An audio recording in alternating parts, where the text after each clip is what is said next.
Kumusta na nga ba si Denise Cornejo? Ano na ang kanyang sitwasyon sa kulungan matapos hinatulan ng korte sa kanyang sinasabing ginahasa di umano siya na nag-iisang Vong Navarro? Welcome to my channel, my Showbiz Corner. Viewers, supporters, subscribers.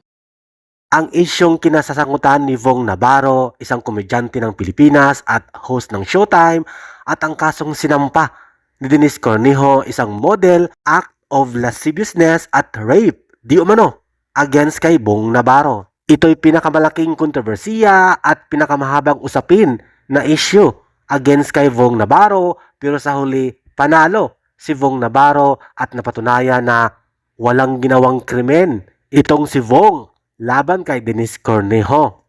Ang totoo pala ay na-appreciate ni Vong Navarro ang kagandahan ni Denise, isang model, dahil nakita niya ito one time sa studio. Subalit hanggang doon lamang yon. Mabait at malapit talaga si Vong sa mga artistang babae. Ito nga si Ann Curtis ay biro-biro lamang sila at walang seryosohan. Itong si Denise tila sineryoso, kaya nagsimula na ang krimen na ginawa ni Denise Cornejo laban kay Vong Navarro na gawa-gawa lamang. Mayaman si Vong, milyones na ang naipundar at na-save. Pero itong si Denise may plano pala.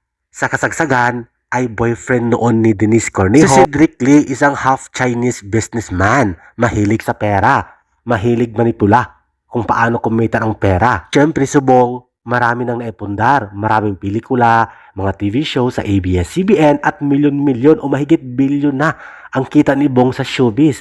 Kaya naman, pinaplanuhan ng masyado at may plano na pala sina Cedric Lee at Denise Cornejo na pirahan si Vong. At kumbaga, pangingikil ang ginagawa nila noon kay Vong. Subalit talo sila, hindi nagtagumpay. Sabi nga at komento ng mga kasamahan ni Vong sa showbiz, ganyan talaga si Vong, mabait, pala entertain sa mga babaeng magaganda. Subalit walang seryosohan, appreciation lamang. Walang seryoso dahil may asawa si Vong o may mga anak. Focus siya sa kanyang mga anak sa pagpapalaki at pagpapaaral. Ganyan talaga si Vong, komedyante yan. Part yan ng kanyang trabaho. Sa amin nga Showtime, walang seryoso. Biro-biro lamang, walang pikunan. Subalit si Denise, sinakyan ang pagiging mabait ni Vong at pala entertain. Yun pala, may plano ang modelo. At kasama si Cedric Lee na pangingikil against kay Vong Navarro. Mukhang pera talaga. Kaya ito nga ang kanyang, resulta ng kanyang ginawang masama laban kay Vong. Sa pagkahaba-haba ng usapin at issue at pagdinig ng kasong ito, panalo. Panalo si Vong against kay Denise Cornejo at Cedric Lee. Puro kasinungalingan, maraming anggulo, maraming mga info at mga akusasyon na hindi bumaling. Gawa-gawa lamang niya Denise Cornejo at Cedric Lee para mailihis ang tunay na katotohanan para kay Vong Navarro. At ito nga, panalo si Vong, nakulong ang dalawang nilalang na gumagawa ng masama at plano kay Vong Navarro na pangingikil. Pinipirahan lang si Vong ng dalawang nilalang ng masamang taong si Denise Cornejo at Cedric Lee. Grabe no, sa kabila ng masama at pagsinungaling ni Denise Cornejo laban kay Vong, talagang talo pa rin siya. Dumating sa punto na itong si Denise nagpa-interview sa GMA na kung saan gumagawa ng istorya at kasinungalingan laban kay Vong Navarro. Subalit sa huli, panalo ang kabutihan laban sa kasamaan at nakulong na nga itong si Denise Cornejo at Cedric Lee at pinababayaran na ang habang buhay na pagkakabilanggo. Rihas na bakal ang hinihimas ngayon ni Cedric Lee at Denise Cornejo. Sa mga hindi nakakaalam at nakakalimot, i-throwback ko lamang ito na sit up pala lahat ng ginawa ni Cedric Lee at Denise Cornejo laban kay Vong. Ang pag-imbita ni Denise sa kanyang kondo with Vong Navarro sa nangyari sa elevator na kung saan sabay-sabay ang mga barkada ni Cedric Lee at si Denise Cornejo na hinalikan pa ni Cedric itong model na si Denise habang nasa loob ng elevator kasama si Vong Navarro. O diba, gaano kawalang hiyaan itong babaeng si model di umano itong si Denise Cornejo na puro kasinungalingan ang mga kwento na lumalabas sa kanyang bunganga. Yun, pinaghihilan niya ako, nakalmot, may mga kalmot nga po ako. Tapos, biglang inubad niya po yung pants niya. Tapos yun, inubad niya po yung pants niya, tapos pinipilit niya po. Yun, pinaghihilan niya ako, nakalmot, may mga kalmot nga po ako. Tapos, biglang inubad niya po yung pants niya. Tapos yun, inubad niya po yung pants niya, tapos pinipilit niya po. Komento nga ng mga bashers ni Bong bakit pinipirahan ng model. Si Vong imayaman naman itong si Cedric ang boyfriend niya. Yun na nga ang masama. Pag negosyante ka, pag dati kang mayaman, pag sugapa ka sa salapi, talagang gumagawa ka ng masama against sa iyong kapwa para magkapera lang. Gumagawa ng krimen at magsisinungaling para magkapera. Pangingikil, kumbaga. Kasi may ibang mayayaman, lubog sa sugal at mga droga at mga inumin na illegal. Kaya naman, ang laging nasa isip, pera. Kaya naman, hito nga itong si Denise, pinaplanuhan noon na pirahan si Vong subalit hindi nagtagumpay. Siya ang nakulong at natulan ng habang buhay na pagkakabilanggo. Marami ang nagtanong, kumusta na nga ba ang buhay ni Denise Cornejo at Cedric Lee sa loob ng kulungan at rihas na bakal.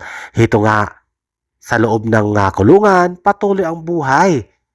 Pinagbabayaran nila ang kanilang kasinungalingan at pangingikil laban kay Vong Navarro at syempre, wala namang kasalanan si Vong. Hito ngayon ang parusa ng Diyos laban sa kanila at sa korte. Ang hatol na habang buhay na pagkakabilanggo at bayaran ang kanilang ginagawa na kasamaan laban kay Vong Navarro. At heto rin, may mga bumibisita kay Denise, mga kaibigan, may mga reporter din at kinukumusta siya sa kanyang lagay sa loob ng kulungan, nagbabasa ng mga libro na kanyang hilig bilang libangan niya. Dahil nga, syempre sa kulungan, patuloy ang buhay subalit isang bilanggo at isang kriminal. Habang buhay na pagkabilanggo, ang natamo o hatol ni Denise Cornejo, masama talaga ang ginawa nila kay Vong Navarro. Binugbog pa nila si Vong kasama ang mga barkada ni Cedric Lee na malalaki ang mga katawan. At wala po akong ginawang rape. Ang totoo. Basta hawak pa po nila yung video. Basta ginawa po doon, binaba nila yung short ko, binivideo nila, tapos may pinapasabi po sila na ako nga po si Vong Navarro, nang rape po. At wala po akong ginawang rape. Ang totoo. Basta hawak pa po nila yung video. Basta ginawa po doon, binaba nila yung short ko, binivideo nila, tapos may pinapasabi po sila na ako nga po si Vong Navarro, nang rape po. Planado talaga nila si Cedric Lee at Denise Cornejo na pirahan at gagawan istorya. Gawagawang istorya at imbento para magkapera at pangikilan si Vong Navarro ng limpak-limpak na salapi. O di ba, gaano sila kasama? Pero sa huli, hindi sila nagtagumpay. Panalo ang kabutihan laban sa kasamaan at kasinungalingan katulad ni Denise at Cedric Lee habang buhay na pagkabilanggo. Natatakot po ako eh. Natatakot po ako sa lahat ng pinagdadaanan ko ngayon sa buhay ko. Hindi ko alam kung magiging ako pa rin yung dating makulit. Natatakot po ako eh. Natatakot po ako sa lahat ng pinagdadaanan ko ngayon sa buhay ko. Hindi ko alam kung magiging ako pa rin yung dating makulit.